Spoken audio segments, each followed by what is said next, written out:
The Seaboard operates in a number of modes, and depending on what you're trying to do, you may want to switch modes while you're playing or composing.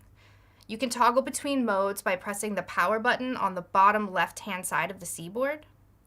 The button should either be cyan or white, indicating which mode you're currently in. The first is expression mode. If the power button is cyan, then you're in expression mode. When in this mode, the 3 touch faders on the left of the Seaboard will adjust the sensitivity of glide, slide, and press. Each fader has an icon at the top which visually represents the gesture it's assigned to by default. You can take your finger and run it up and down the fader to raise or lower the sensitivity, or else tap anywhere to quickly jump around.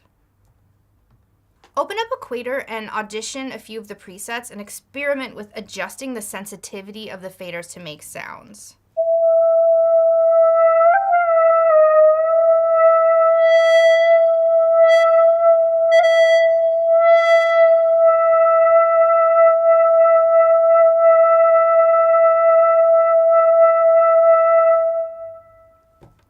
It's easy to forget that digital technologies like the Seaboard can actually adjust to us as opposed to the other way around.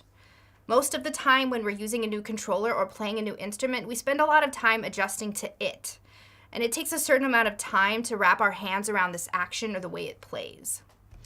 Being in control of how an instrument plays is synonymous with good technique, and it's one of the things that separates a good player from a great player.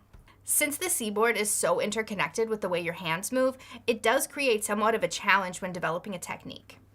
Every move you make will shape the sound. Use the touch faders to help the Seaboard meet you halfway with your technique. If you're having a hard time playing in tune, turn the glide sensitivity down.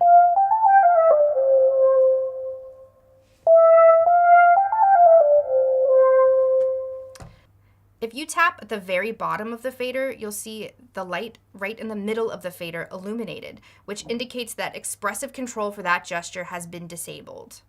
When they are all disabled, we're in piano mode, and the Seaboard functions like a regular MIDI controller. Let's navigate to preset number 2 and see this in action.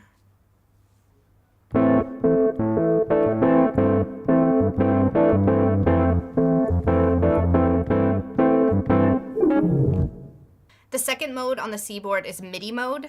If the power button is illuminated white, then we're in MIDI mode, and the touch faders will work like traditional mod wheels, which can be assigned to any number of parameters. In the same preset in MIDI mode, I can map the faders by clicking on the area where it says Rise Controls. It will illuminate yellow, indicating to me that it is selected. Then I'll click on the fader that I'd like to assign, and it will also illuminate yellow, which means it's ready to be mapped. From there, I just choose whatever parameter I'd like to be assigned to the fader, click and drag up or down to assign the amount of modulation. You can see as I move my mouse around Equator, the knobs light up yellow, indicating to me that these are parameters that can be mapped. I'm going to go into the bit crasher effect here and map this left fader to the drive knob. So now as I play the notes and raise or lower the level of this fader, I get a varying degree of overdrive. And notice that I don't lose any of the inherent gesture functionality when I enter MIDI mode. It's all still there. Continuing down the controller, we have the XY pad, which is mappable in both expression and MIDI modes and will give you control over 2 separate parameters with a single gesture. As we move our finger up and down along the Y-axis, we control one assigned modulation or modulations, and the same goes for left and right along the X-axis.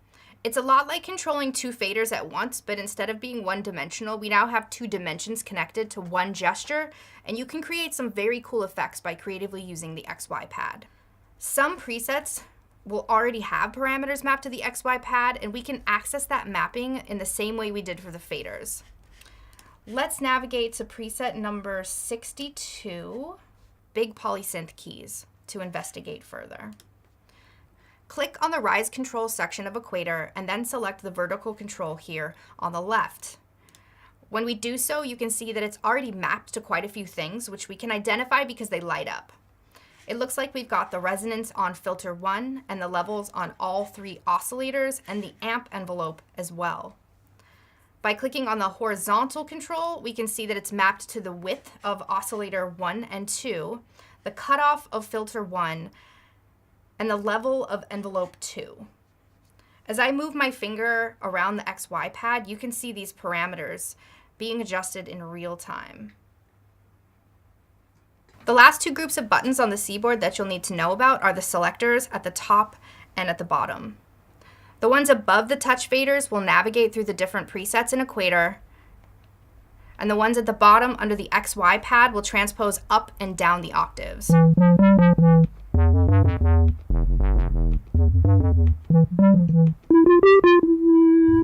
I will go into much more detail on how to properly audition presets in Equator and mapping both the hardware and the software as we move through the course, but this should be a useful first look at how everything works.